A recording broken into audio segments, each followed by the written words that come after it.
أعوذ بالله من الشيطان الرجيم. بسم الله الرحمن الرحيم. يسبح لله ما في السماوات وما في الأرض الملك القدوس العزيز الحكيم. هو الذي بعث في الأميين رسولا منهم يتلو عليهم آياته ويزكيهم ويعلمهم الكتاب والحكمة وإن كانوا من قبل لفي ضلال مبين. وآخرين منهم لما يلحقوا بهم وهو العزيز الحكيم. ذلك فضل الله يؤتيه من يشاء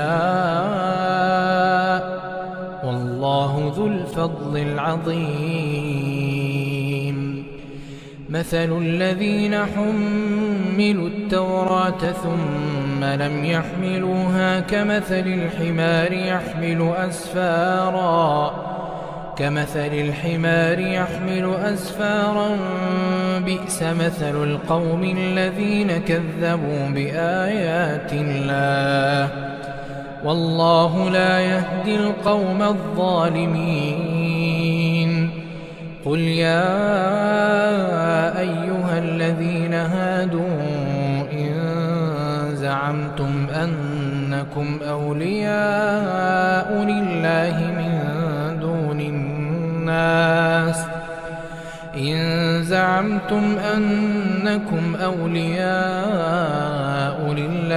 من دون الناس فتمنوا الموت إن كنتم صادقين ولا يتمنونه أبدا بما قدمت أيديهم والله عليم بالظالمين.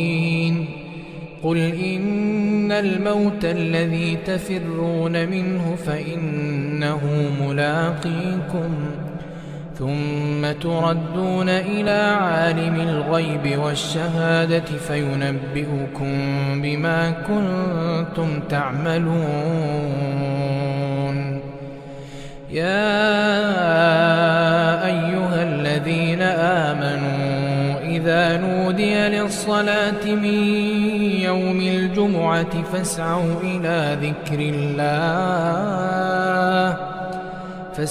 إلى ذكر الله وذروا البيع ذلكم خير لكم إن كنتم تعلمون.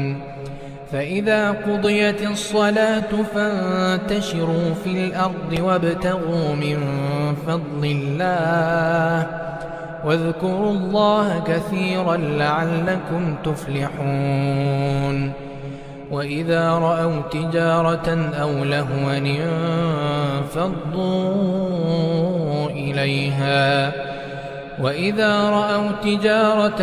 لهوا انفضوا إليها وتركوك قائما. قل ما عند الله خير من اللهو ومن التجارة والله خير الرازقين.